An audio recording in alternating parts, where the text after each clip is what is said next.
जो हमारा टॉपिक है वो क्या है? ज़कात। आप में से कोई है जो ज़कात देता है भाई? तुम देते हो ज़कात? हैं? अब्बू के साथ देते हो? शाबाश।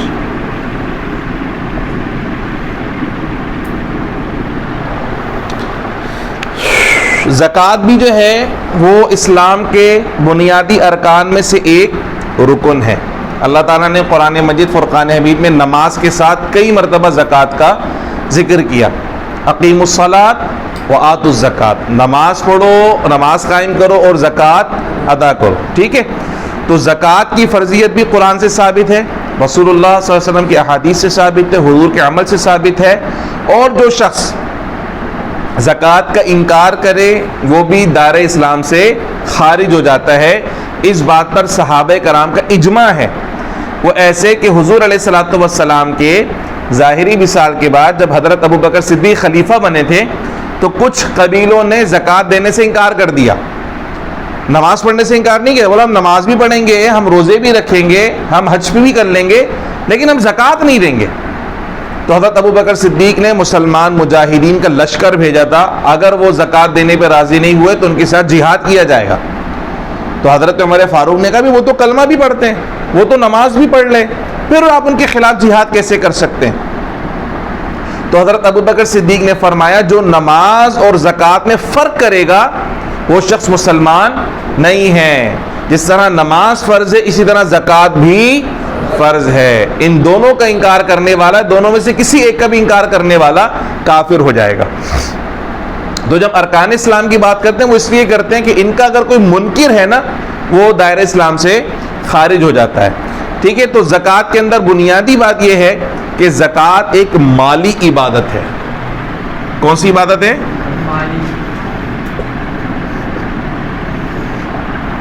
अल्लाह ताला ने प्यारे आका सल्लल्लाहु अलैहि वसल्लम से फरमाया खुज़ मिन अम्वालिहिम सदक़तन तुताहिरुहुम बिहा व तुज़क्कीहिम। ए प्यारे हबीब सल्लल्लाहु अलैहि वसल्लम, इनके अम्वाल से आप ज़कात ले लीजिए। वैसे तो लफ्ज़ सदका आया है मगर कुरान में सदक़े का जो लफ्ज़ है वो भी उमूमी तौर पे ज़कात के लिए ही इस्तेमाल हुआ। ठीक है, तो ज़कात लेने का हुक्म अल्लाह ताला ने प्यारे आका सल्लल्लाहु अलैहि वसल्लम को दिया। किस में से? मिन अम्वालिहिम। तो इसका पता चला कि ज़कात कौन सी इबादत है? जोर से बोलो भाई, माली इबादत है। अब जिस जिस चीज पर लफ्ज़ माल आएगा उसमें से ज़कात निकालनी है। आई बात समझ में? ये मैंने जो खास तौर पे लिखा ना माली इबादत, इसी वजह से लिखा। अगर ये बात आप समझ जाते हैं तो बहुत सारे कॉन्सेप्ट्स क्लियर हो जाएंगे कि फलां पे ज़कात है, फलां पे, फलां पे, फलां पे, इस पे, इस पे, उस पे है कि नहीं है। तो जिस जिस चीज पे लफ्ज़ माल आएगा ना उसके ऊपर क्या अदा करनी है? ज़कात अदा करनी है। अच्छा, अब माल में जो सबसे पहली चीज आती है नेचुरल, हर जमाने में उसको माल माना गया और हर मखलूक ने यानी इंसानों के हर तबके ने उसको माल माना। वो क्या है? सोना, गोल्ड। ठीक है, और दूसरे नंबर पर आती है चांदी।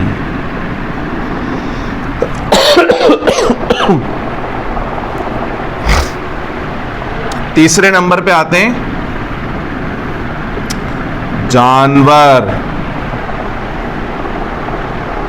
और चौथे नंबर पे आता है खेती बाड़ी।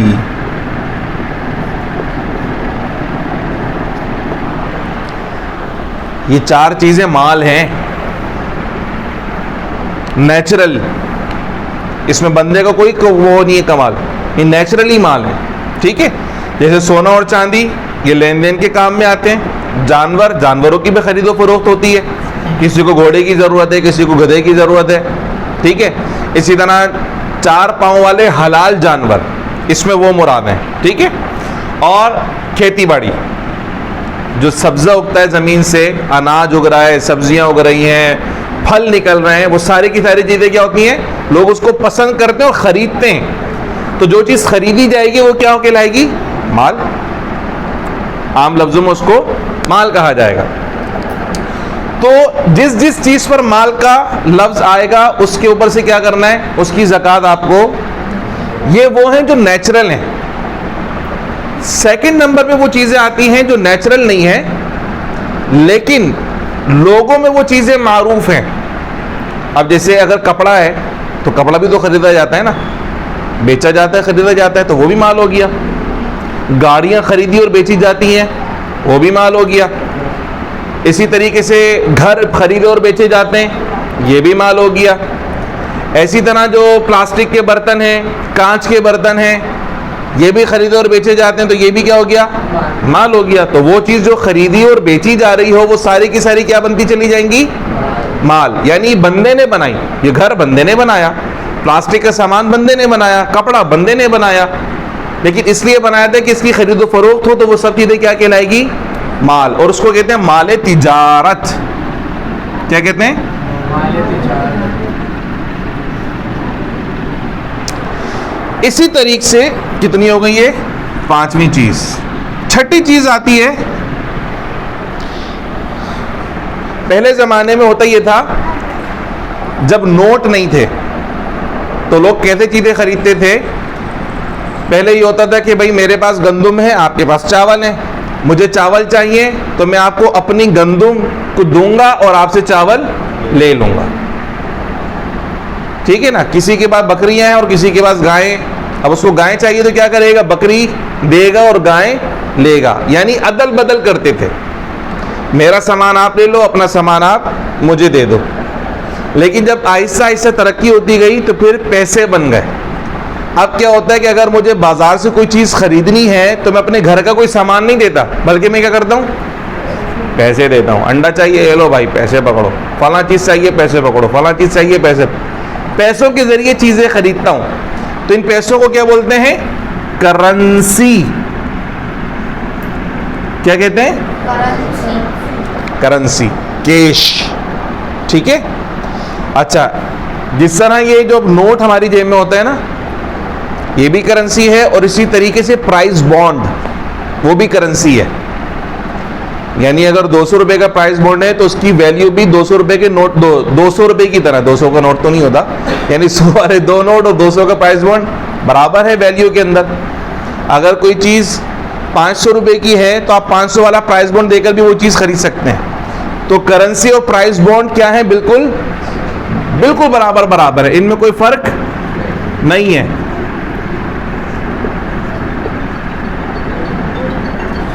अब ये वो चीजें हो गई हैं जिन पर हमें ज़कात देनी है, ठीक है। अच्छा, हम जो लोग बैठे हैं, हमारे वहाँ हम में से किसी के पास मेरे ख्याल से जानवर नहीं है जो खेतों में जाके चरते हो। इसी तरह हम में से कोई खेती बाड़ी भी नहीं करता, इसलिए हमें इसके बारे में परेशान होने की ज़रूरत भी। इसके अलावा जो चीज़ें हैं ना, वो हम में से बहुत सारों के पास होती हैं। अब हमें ये देखना है तो सही, लेकिन कितने होगा तो ज़कात बनेगी। तो शरीयत ने उसका एक ज़ाब्ता मुकर्रर कर रखा है।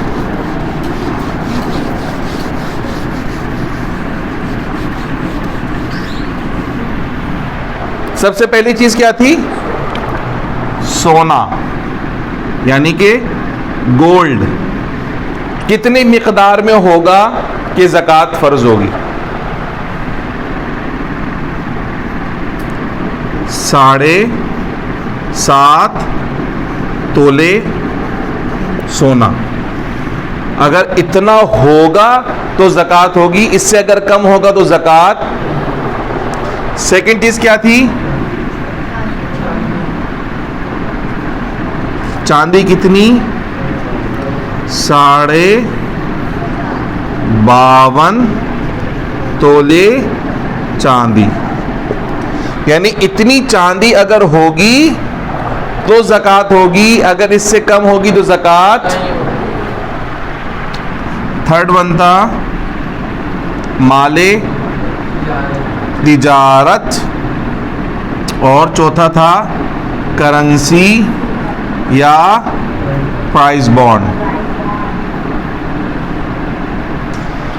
इनकी क्या मिकदार है, इनकी मिकदार भी यही है। अगर ये 52.5 तोला चांदी की मालियत के बराबर होंगे तो फिर इनके ऊपर भी ज़कात बनेगी। यानी माल तिजारत, दुकान में जो माल रखा हुआ है और 1 साल गुजर गया उस माल को रखे हुए, तो हम देखेंगे उसकी वैल्यू कितनी है।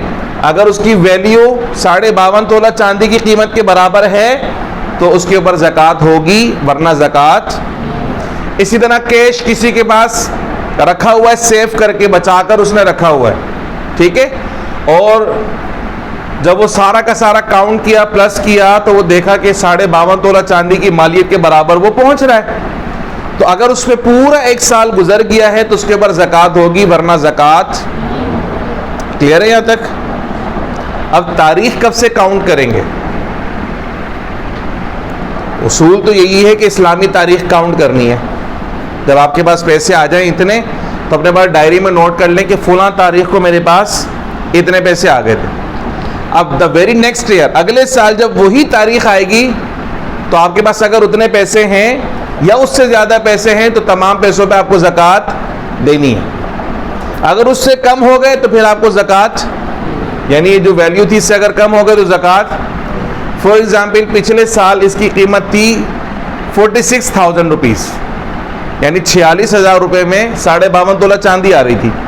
तो अगर किसी के पास इतना कैश रखा हुआ है घर के अंदर या बैंक के अंदर, अकाउंट के अंदर, और उस पर साल गुजर जाएगा तो उसको ज़कात देनी है। इससे ज़्यादा बढ़ जाते हैं तो सारे पैसों के ऊपर ज़कात देनी होगी। इससे अगर कम हो गए तो फिर ज़कात नहीं देनी। क्लियर है यहाँ पर? कोई बात जो समझ में नहीं आई हो? सब आ गई समझ में? सोने का भी समझ में आ गया, चांदी का भी समझ में आ गया, माल तिजारत का भी, और करेंसी और प्राइस बॉन्ड का भी समझ में आ गया, ठीक है। अब एक कैफियत है, वो थोड़ा सा पेचीदा है। सोना तो है मगर 7.5 तोला नहीं है, 2 तोले। चांदी तो है मगर 52.5 तोला नहीं है, 10 तोला है, 5 तोला है, 3 तोला है, ठीक है।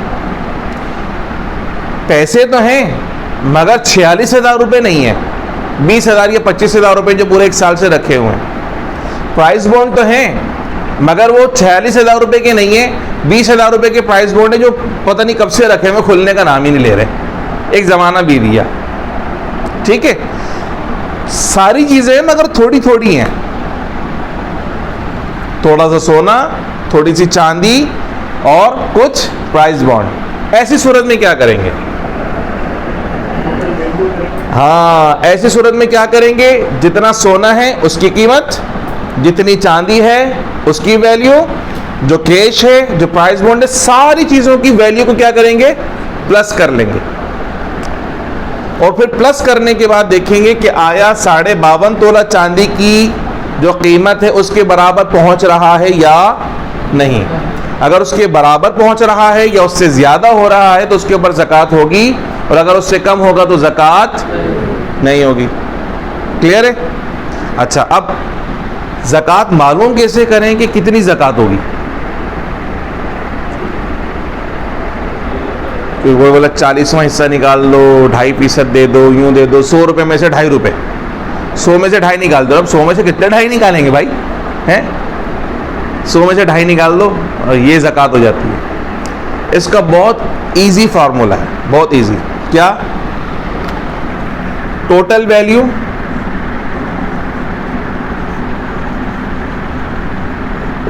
यानी इन सब चीज़ों की जितनी भी आपने अमाउंट था, जो कुछ भी था, आपने सबको क्या किया? प्लस कर लिया। उसको प्लस करने के बाद आपने उसको करना है डिवाइड।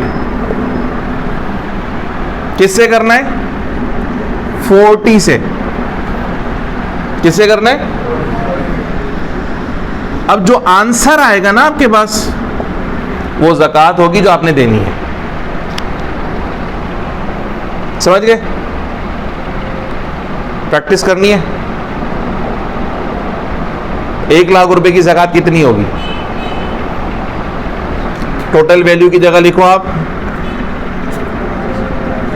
1 लाख, इसको डिवाइड कर दो आप 40 से। आंसर क्या आएगा? बताओ, करके बताओ। मोबाइल है ना आपके पास, या किसी का मैथ अच्छा है तो वैसे ही मल्टीप्लाई करके दिखाओ, डिवाइड करके दिखाओ। करके दिखाओ, जबान ही नहीं बोलो, करके। आंसर आएगा 2500। कितना आएगा? तो 1 लाख रुपए पे कितनी ज़कात बनेगी? 2500। अगर आप ये फॉर्मूला आपने याद कर लिया तो कोई 1 करोड़ रुपए भी बताएगा ना, 1 करोड़ रुपए की कितनी ज़कात है, आप ठक करके बताओगे। टोटल वैल्यू को डिवाइड कर दोगे 40 से, जो आंसर आएगा बोलो भाई ये ज़कात देनी है आपको। ठीक। अच्छा, अपने जाती इस्तेमाल की गाड़ी है, उसमें ज़कात होगी? नहीं होगी। ठीक है। जाती रहने का घर है, उस पर भी ज़कात नहीं होगी। जाती इस्तेमाल की अशिया, सोने के अलावा, गोल्ड के अलावा और चांदी के अलावा जाती इस्तेमाल की जो भी अशिया होती है उनके ऊपर ज़कात।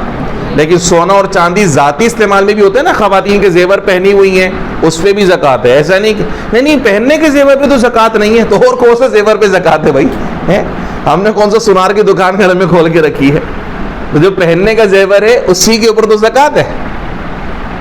पहने या ना पहने, जो जेवर ख़वातीन की मिल्कियत में है उसके ऊपर ज़कात होगी। ठीक है। इसी तरह किसी शख्स ने प्लॉट खरीदा, जब प्लॉट खरीदा था तो उसकी नीयत ये थी कि अभी 2.5 लाख का मिल रहा है, 5 साल रखूंगा, ये 10 लाख का बिक जाएगा। तो किस नीयत से खरीदा था? तो जो चीज़ खरीदी और बेची जाए वो क्या हो जाता है? माल। क्या कहते हैं उसे? जब माल बन गया तो फिर उसमें क्या देनी पड़ेगी? ठीक है। अगर बेचने की नीयत से नहीं खरीदा था, खुद रहने की नीयत से खरीदा था या अपनी औलाद के लिए खरीद लिया कि भाई बड़े होंगे बना लेंगे, प्रॉपर्टी है, फिर भले 1 करोड़ की प्रॉपर्टी जमा हो उसके ऊपर ज़कात।